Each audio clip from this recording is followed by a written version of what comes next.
देखो, चाणक्य ने कोई भी प्रशासनिक चिंतन, चाहे वो प्राचीन युग का हो, चाहे वो मध्यकाल का हो, चाहे वो आधुनिक काल का हो। आधुनिक भी जैसे प्रशासनिक चिंतक हैं, टेलर हैं, मेयो है, वेबर है, नाम सुने होंगे, लूथर गुलिक है। इन सब के चिंतन का आधार होता है। जैसे टेलर ने फोरमैनशिप लिया, मेयो ने हॉर्थन एक्सपेरिमेंट किया, गुलिक साहब ने मैनेजमेंट पर काम किया कि सीईओ में क्या क्या गुण होना चाहिए। वेबर ने नौकरशाही पर आधार बनाया। उसी प्रकार चाणक्य जो है वो क्या करता है, मानव के मस्तिष्क को आधार बनाता है। और वो पाते हैं कि मानव मस्तिष्क में सद्गुण और अवगुण दोनों एक साथ, क्योंकि हमारा डीएनए है ये, क्योंकि हमारे डीएनए में दोनों गुण होता है। और चाणक्य ने अवगुण को ही यहाँ पर षड्वर्ग कहा कि मनुष्यों में काम, क्रोध, मद, लोभ, मान और हर्ष, ये 6 प्रकार की बुराई एक साथ क्या करता है, विराजमान रहता है। अब देखो चाणक्य क्या कहता है, चूंकि ये मनुष्यों का जन्मजात गुण है, हम सब में भी ये है, इसे शून्य तो नहीं किया जा सकता है, संभव ही नहीं है। यथार्थ में इसके विकास के दर को कम या ज्यादा किया जा सकता है। जैसे मानवीय सद्गुणों को यदि विकसित किया जाए तो सभ्य समाज होगा, और मानवीय अवगुणों को यदि विकसित किया जाए तो वो असभ्य समाज होगा। तो चाणक्य कहता है कि जैसा प्रशासनिक पर्यावरण होगा वैसा अवगुण और सद्गुण के विकास की दर को बढ़ने और कम होने की संभावनाएं होंगी। समझ रहे हो? अब देखो, थॉट है, अच्छे समझना, बाकी तो फैक्ट है, लिखवा देंगे।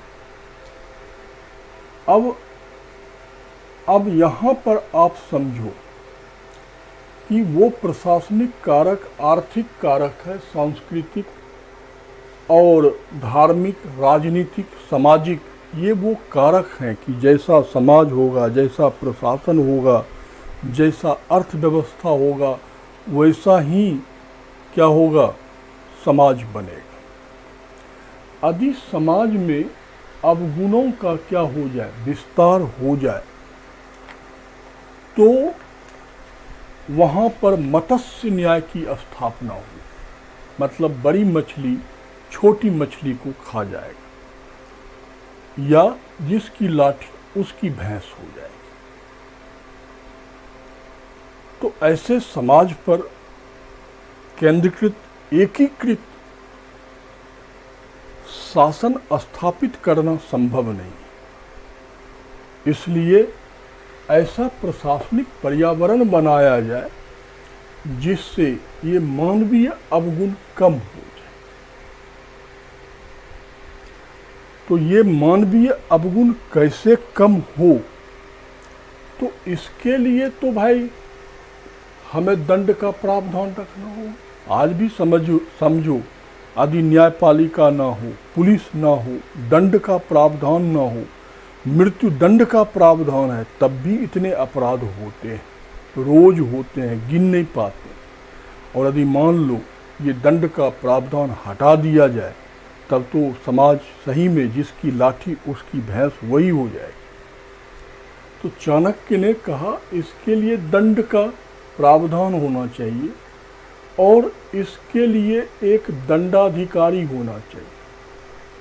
क्या होना चाहिए?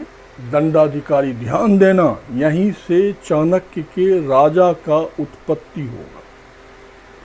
तो चाणक्य का जो दंडाधिकारी होगा वही राजा होगा। क्या होगा? वो प्रशासन का केंद्र बिंदु होगा, राजा होगा। अर्थात चाणक्य के राजत्व के सिद्धांत में कहीं से दैवीय सिद्धांत नहीं है, लोक कल्याण सिद्धांत है कि भाई समाज को मत्स्य न्याय से बाहर करने के लिए, मानवीय अवगुणों के विकास के दर को कम करने के लिए दंड जरूरी है। उसके लिए दंडाधिकारी होना चाहिए और वो दंडाधिकारी राजा है, चंद्रगुप्त मौर्य है। इस प्रकार चाणक्य ने अपने प्रशासन के सिद्धांत में राजा की उत्पत्ति किया। और चाणक्य आगे लिखता है, जैसे रथ एक पहिए से नहीं चल सकता है, वैसे राजा अकेले शासन को नहीं चला सकता है। उसे चलाने के लिए क्या चाहिए? जनपद, आमत्य, आमत्य के बाद दुर्ग, दुर्ग के बाद क्या चाहिए उसे? कोष, सशस्त्र सेना और मित्र जो उसे सलाह दे। अब देखो, राजा 1, 2, 3, 4, 5, 6, 7 अर्थात शासन के अंग को चलाने के लिए, शासन को चलाने के लिए 7 अंग की आवश्यकता है। इसलिए इस सिद्धांत का नाम है सप्तांग सिद्धांत। क्या नाम है? सप्तांग। अर्थात राजा के प्रशासन के चलाने में सहयोग के लिए आमत्य होना चाहिए, मतलब मंत्री परिषद। जनपद मतलब जनसंख्या। दुर्ग जहाँ सेना रहता है। कोष अनिवार्य है, वित्तीय ही प्रशासन है। सेना ताकि सीमाओं की रक्षा किया जा सके। मित्र राजा को जो सलाह दे सके, जिस सलाह के आधार पे वो नीति का निर्माण कर सके। तो इस प्रकार से इस सप्तांग सिद्धांत का जन्म हुआ। अब इसमें एक एक करके आपको पढ़ना है कि उसने राजा को क्या अधिकार दिया, मंत्री परिषद को क्या अधिकार दिया और शासन के क्या क्या हिस्से थे।